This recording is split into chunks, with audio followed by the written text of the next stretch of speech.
myself Sarvesh Kumar. Today my topic is excess demand and my channel is Economics with Sarvesh Kumar. Sarvesh sir.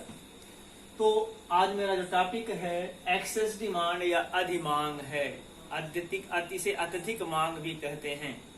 मेरा इसके पहले जो lecture था वह deficient demand या न्यून मांग है, उसके कारण क्या थे, उसका डायग्राम के द्वारा प्रस्तुतिकरण किया गया था और उसका क्या अर्थव्यवस्था पर प्रभाव पड़ता है।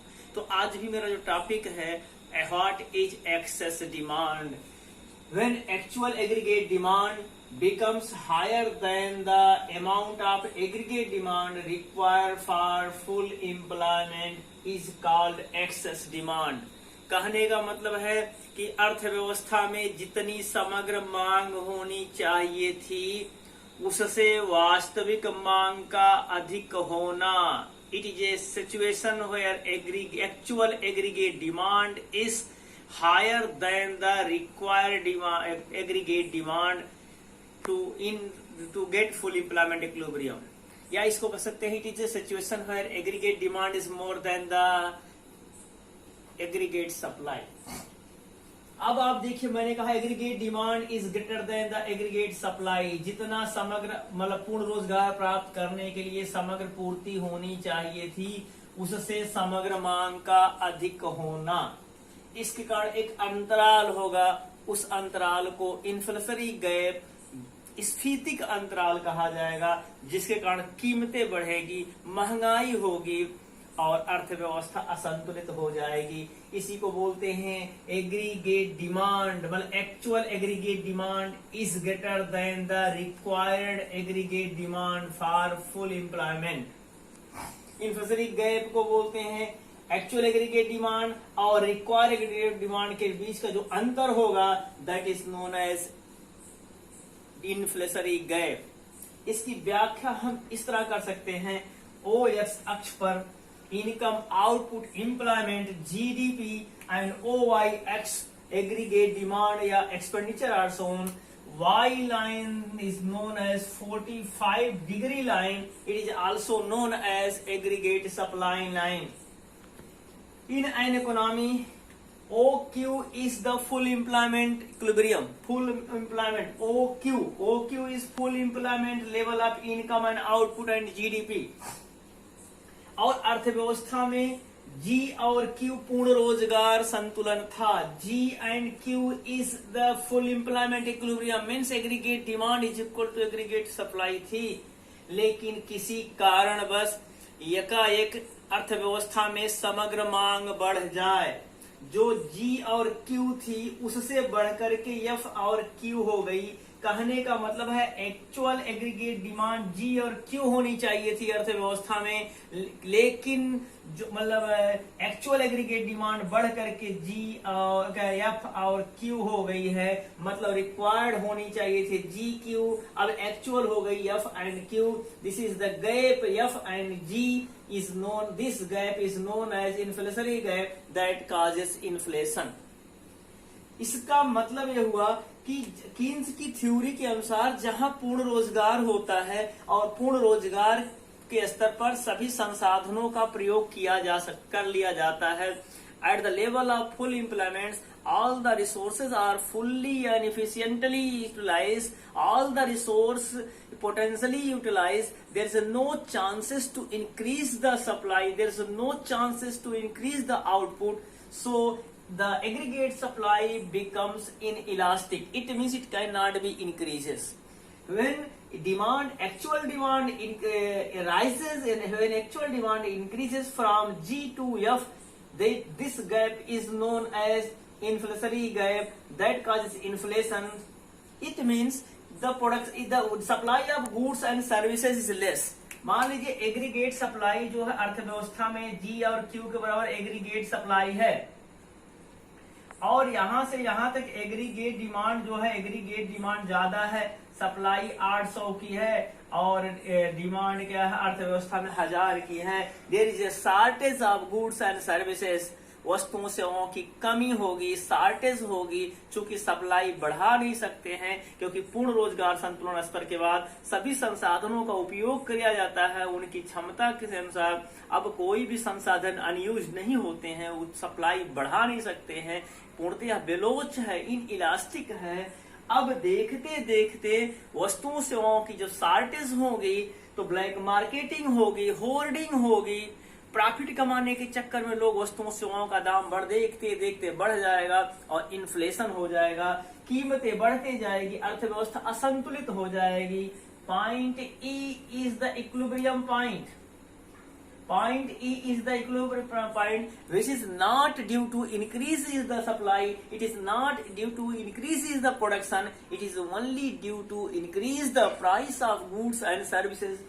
बिंदु ई संतुलन का बिंदु है, यह सरकार के द्वारा स्थापित किया जाता है और ये ई बिंदु क्या है, उत्पादन बढ़ने के चलते नहीं है, पूर्ति बढ़ने के चलते नहीं है, बल्कि वस्तुओं सेवाओं के मौद्रिक मान, this is only due to nominal increase in the nominal income, it is due to the increase in the monetary value of the. So Keynes बोलते हैं कि जब तक सरकार इनिशिएटिव लेती है तब तक वस्तुओं सेवाओं की कीमतें बढ़ जाती है और अर्थव्यवस्था ई बिंदु पर संतुलन में है और ई बिंदु उत्पादन बढ़ने के चलते नहीं है, सप्लाई बढ़ने के चलते नहीं है, बल्कि वस्तुओं सेवाओं की कीमतें बढ़ने के चलते हैं। तो अब आप देखिए कि इसके क्या क्या कारण हो सकता है। रीजन फॉर द एग्रीगेट क्या है, reason for the aggregate demand, जो एक्सेस डिमांड जो बोल सकते हैं, सारी यहाँ जो एग्रीगेट डिमांड लिया है उसको हम एक्सेस डिमांड बोल सकते हैं।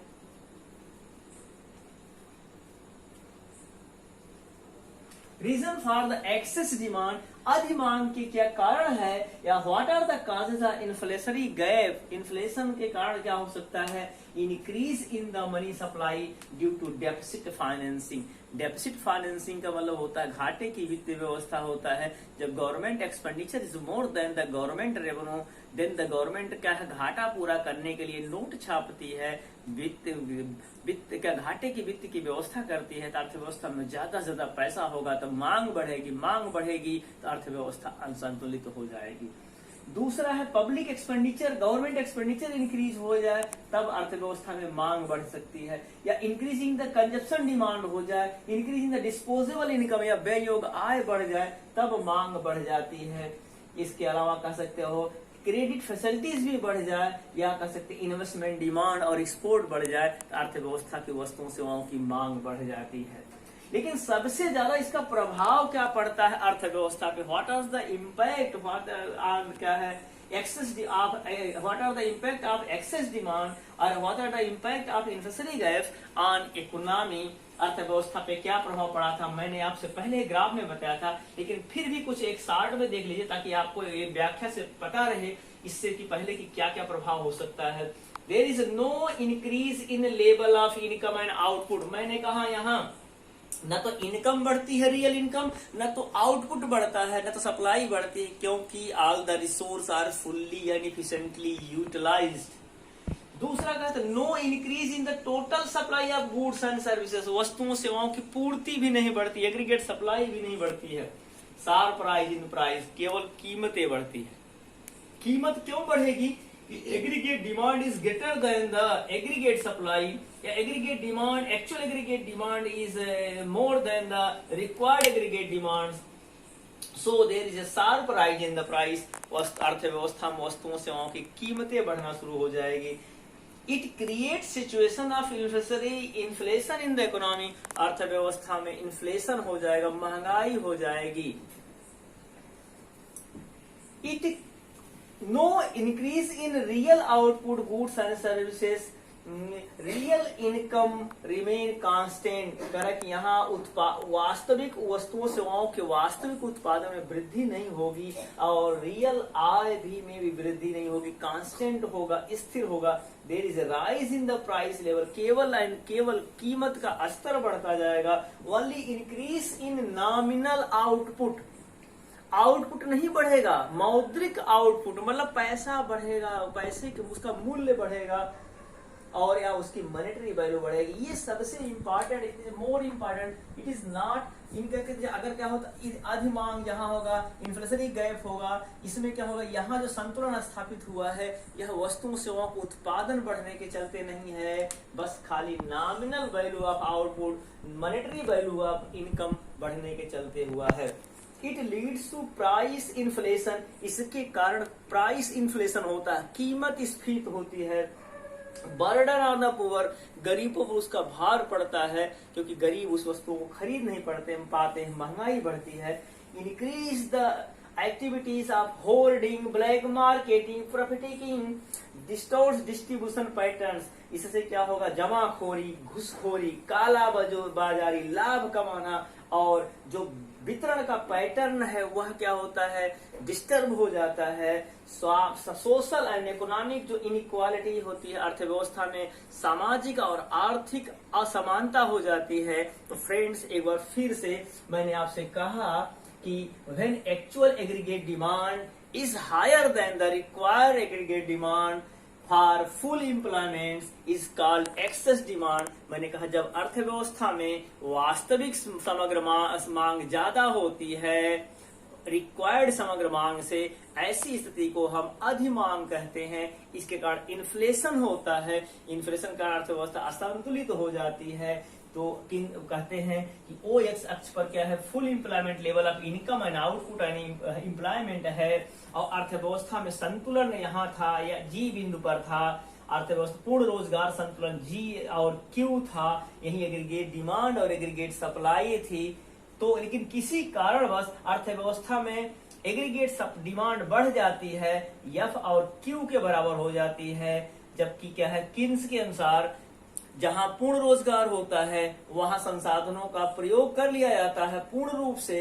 अब उत्पादन सप्लाई बढ़ाई नहीं जा सकती है, पूर्ति वक्त पूर्तियां बेलोच हो जाती है। अब यहाँ एक गैप होगा, अंतराल होगा, क्योंकि जो रिक्वायर्ड एग्रीगेट डिमांड था जी और क्यू के बराबर था, जबकि एक्चुअल एग्रीगेट डिमांड एफ और क्यू के बराबर है। इस अंतराल के कारण इसका मतलब सप्लाई 800 है और एक्चुअल एग्रीगेट डिमांड 1000 है। लोग समान फर्म में 800 बना रहे हैं, कैपेसिटी 800 बनाने की है, अर्थव्यवस्था में मांग 1000 की है। वस्तुओं सेवाओं की शॉर्टेज होगी, कीमतें बढ़ेगी, महंगाई बढ़ेगी, इन्फ्लेशन हो जाएगा, अर्थव्यवस्था असंतुलित हो जाएगी, कीमतें बढ़ते बढ़ते चली जाएगी, सरकार उसको इनिशिएटिव लेगी। ई बिंदु ही संतुलन का बिंदु है, लेकिन यह उत्पादन बढ़ने के चलते नहीं है, सप्लाई बढ़ने के चलते नहीं है, वस्तुओं सेवाओं बढ़ने के चलते नहीं है, यह केवल वस्तुओं सेवाओं का मौद्रिक मान है बढ़ने के चलते है।